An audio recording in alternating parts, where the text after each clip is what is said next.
Hello friends, in this video we are going to talk about 5 best shares, and in these 5 companies you can invest for your child's education because these companies are well-renowned companies. They have been in the business from more than 15 years and the type of business that they are into is also going to sustain in the next 20-30 years. You can either start SIP in these stocks or you can also do lump sum buying in these stocks. But before starting, just one disclaimer that these are all my views. In case you like the company, then please do your own research and study before making any investing decision. So now let's start. Our first company is HDFC Bank, and if I look at 1-year return for this company, the return is currently 13%, and 5-year return you can see has been 78%, and maximum return has been 48,000%. And you will notice one chart pattern here which is going from the bottom left to the top right. This is a sign of a good company which consistently increases your capital and create your wealth. This bank was incorporated in 1994, and this bank is currently the number 1 and the largest private sector bank in India. And this bank currently has 21,683 banking outlets, which comprises of 6,342 branches. And this bank is not only focusing in India, it is also opening branches outside India. It has branches in Bahrain, Hong Kong, UAE, Kenya, and many other locations. And here you can see that HDFC is the second largest collector of direct taxes. It is number 1 in the middle marketing banking with 60% market share. It is one of the largest banking networks in semi-urban and rural India. And it continues to be the leader in the auto loan segment with a strong presence in passenger, commercial vehicle and two-wheeler financing. The market cap of this company is 9,25,000 crores, and after the merger with HDFC, its market cap will be close to 14 lakh crores. And in terms of the market capitalization or the size of the company, this company will rank at the second position. And here you can see the profit compounding growth of this company. In the last 10 years, the profit has compounded by 22%, in 5 years 20%, 3 years 19%, and in the 12 trailing month around 22%. So you can see the consistency of this bank. The bank has been consistently growing its profit by 20%. And even after being such a big bank with such a big size, it is still continuously growing itself by 20%, which is a very, very good thing. And that is happening because in India there is still a lot of opportunity. The private sector bank will keep on growing and they will keep on taking the share from the PSU banks, and these will keep on becoming bigger and bigger. And you must have also noticed one thing, that whenever there is a fraud news, majority of the times, or you can say 90% of the times, mostly it is related to PSU banks. Mostly you will see PSU banks involved in the frauds. You will see very less private sector banks involved in giving out loans to people who have looted the money of India. And wherever there are fraud and scams, you will always see one bank, which is SBI. Nothing against SBI, but this is the truth. And in the private sector also, when I said you will find very less private sector bank involved in these type of things, out of those also you will hardly see HDFC involved in those things. And the reason is because HDFC do thorough research before giving out any loans, and they focus on retail loans more, where the chances of recovering is much higher. And that's why you have seen that the company has grown with such a massive rate. And the NPAs, which is the non-performing asset, for this bank, that NPA is also very less in the sector. And one more thing is that RBI has declared that HDFC, ICICI Bank are now in the category of too big to fall, which means that if these banks fall, then there will be a big impact on the Indian economy. So the government will not let these banks fall, and the chances are also very less because these are well-run banks. Now coming on to the sales growth, you can see the sales growth is also in double digits. Only in the last 3 years you are seeing it at close to 9%, and the return on equity is also very healthy, above 15%. And you can here see the stock CAGR. In 10 years the stock has compounded at a rate of 18%, in 5 years by 12%, in 3 years 10%, and in last 1 year 13%. The stock price CAGR has reduced a little because from the past 2-3 years the stock has not performed that great, but that's a phase which we generally see in all type of shares, all type of sectors. If it is a good company growing at a good rate, which we have seen already in the profit growth, the share price will eventually catch up with its profit growth. And now I'm doing a comparison between HDFC Bank and SBI Bank. So the blue chart which you see is for HDFC and the red one is for SBI. And if I look at 1-year return, you will see HDFC has given 10% and SBI has given 2% return. And if I look at 5-year return, the SBI returns looks much more, which is 102%, and HDFC return is just 76%. And if I compare the maximum chart pattern, you will see a very huge difference. HDFC has given 49,000% return and SBI has only given 2,000% return. So you can see clearly which bank is performing better in the longer run. And in the 5-year also, currently you are seeing SBI giving more return because recently there was an upside in the PSU sector bank. But these kind of rally are not sustainable. Once in 5 years you will get these type of rally, but again they'll start moving back to the same performance levels and will not provide you very good returns. So just to give you an example, now I'm at SBI Bank chart, and you can see that for this period, which was from October 10 to 2020, which was around 10 years, the stock gave a return of just 1%, that too in negative. It is only during this period that this company has given a good run up, but as I said, this is not going to last forever. These type of phases come and go in PSU sector. Our second company is TCS, and if I look at 1 year return for this company, it is in negative currently, -6%. 5-year return are still very good, 137% return. And if I look at maximum chart pattern, you can see that it has provided 2800% returns, and the long-term chart pattern is also very good, going in the upward direction. This company, as most of you must be aware of, belongs to a very renowned group, which is Tata, and this company is the second largest IT services provider in the world and the first largest in India. And IT has become very essential part of almost all the business, because nowadays companies are using more and more of IT services, and these kind of companies are going to benefit from those. This also is one type of business which is going to continue for next 20 years. The market cap of this company is 12 lakh crores, and it is the second largest company in India. And now I'm at the return profile for this company, and here you can see the profit compounding of this company. 10-year profit compounding has been 14 years, 5-year 8, 3-year 7, and in the last 12 trailing month 8%. The profit compounding may look less in terms of percentage, but this is still very huge, because the size of the company is very big. So even 7 to 8% increase in the profit is a huge increase. Similarly, the sales growth also, 10-year compounding sales growth has been 15%, 5-year 10, 3-year 9, 12 trailing month 17%.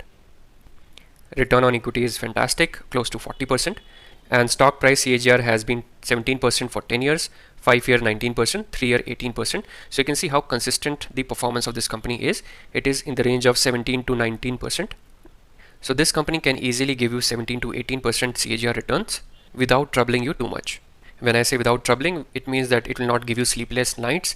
Even if it does not perform for 2-3 years also, then also there is nothing to worry about this company, because the business of the company is very good, and this company over the period of time will bounce back and definitely provide very good returns.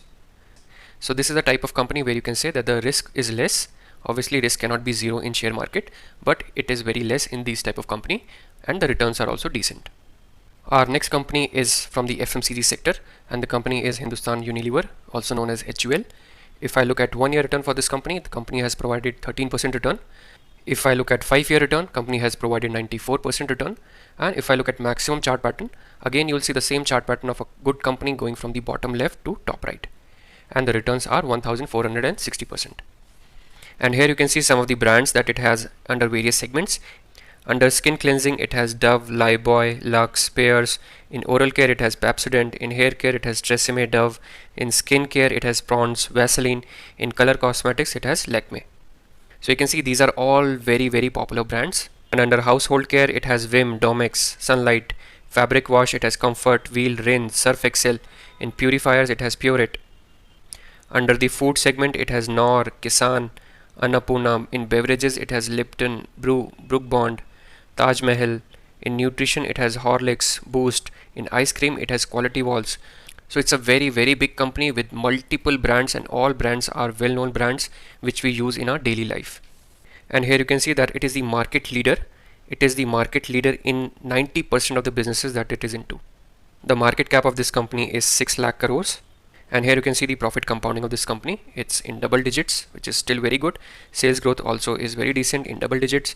Return on equity is also very good. 10-year 45%, 5-year 36%. In the last year it is little less. And stock price CAGR is also very good. 10-year CAGR return has been 19%, 5-year 14%, 3-year 6%, and in the last 1 year 13%. So this company is also a less risky company, having a business which is essential, which is going to continue for the next 20 years also, and will going to provide you very decent return as well. Next company is Titan, and if I look at 1 year return for this company, it's been flat. If I look at 5-year return, then you'll see very good return of 209%. And if I look at maximum chart pattern, it has provided 57,000% return, and you'll see the same chart pattern of a company going from the bottom left to top right. So this company you can see has leadership position in watches, jewelry, and eyewear category.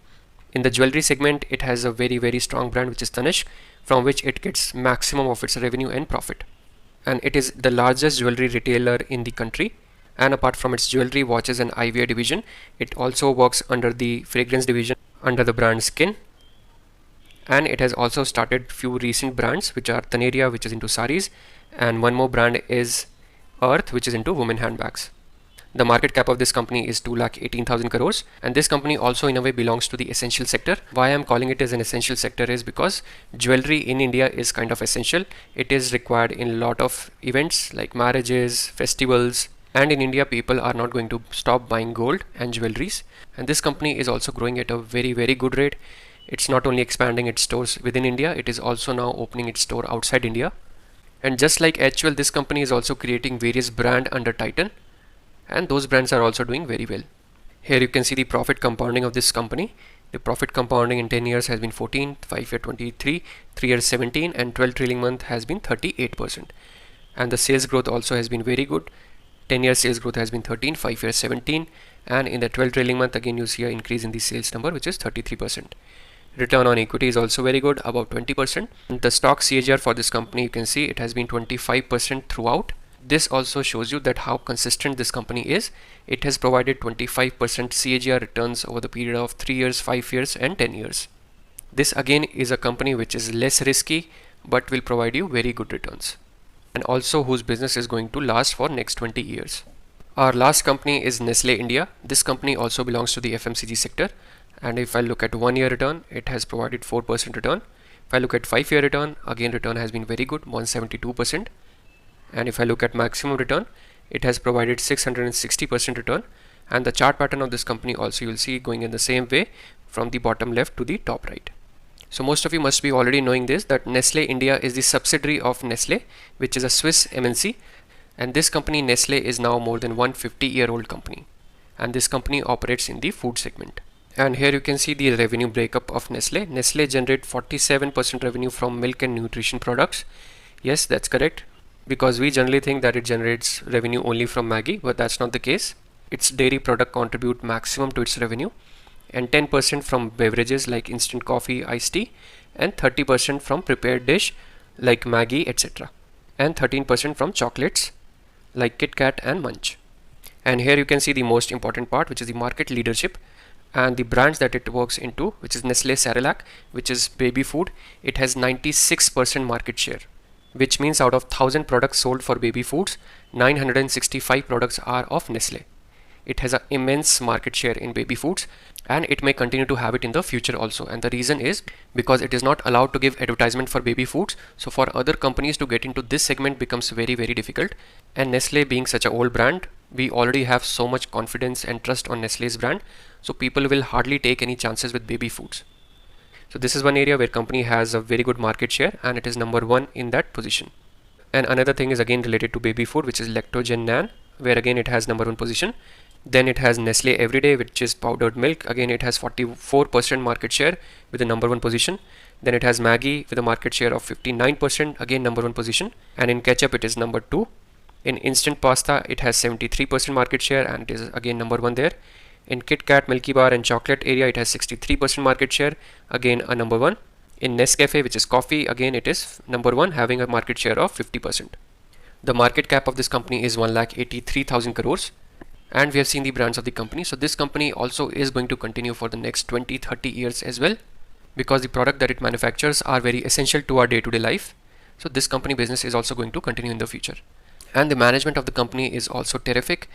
You must be aware that there was an incident related to Maggi, and at that time people were thinking that nobody is going to use Maggi again. But you can see what has happened after that. It has again rebuilt that trust, and Maggi is again back to where it was. This is the power of a good management, good product and good business. And here you can see the profit growth of the company. 10-year compounding has been 9%, 5-year 18, 3-year 13, and 12 trailing month it is 5%. And sales growth has been 7% for 10-year, 5-year 10%, 3-year 9%, and 12 trailing month 14%. So sales and profit for this company, since this is a very big company, it will not grow at a 20-50% rate. It will go at this rate, which is close to double figures, but this company will keep on compounding your money. And you can see the return on equity for this company. And the stock price CAGR also is very good. For 10-year 15%, 5-year 22. Only in the last 3 years and 1 year there is a dip. But if you increase your horizon to 5 years and 10 years, this company will give you very decent return, again with very less risk. And we have also seen that this company has market dominance in some of the segments. So it also has pricing power, which means that it can increase the rate of its product without having an impact on its revenue. For example, if they increase the prices on the baby food, what do you think? People are not going to buy baby food? That's not the case. People are still going to buy it because they have trust on Nestle's brand. They have trust on Nestle's product.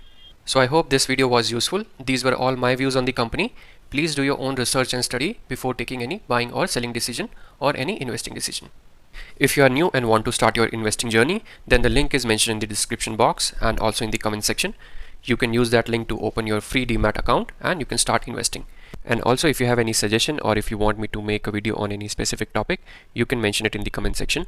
And if you are new to this channel, do hit the subscribe button so that you can get regular update whenever there is a video uploaded. So bye for now. We'll meet in the next video with some new information. Thank you.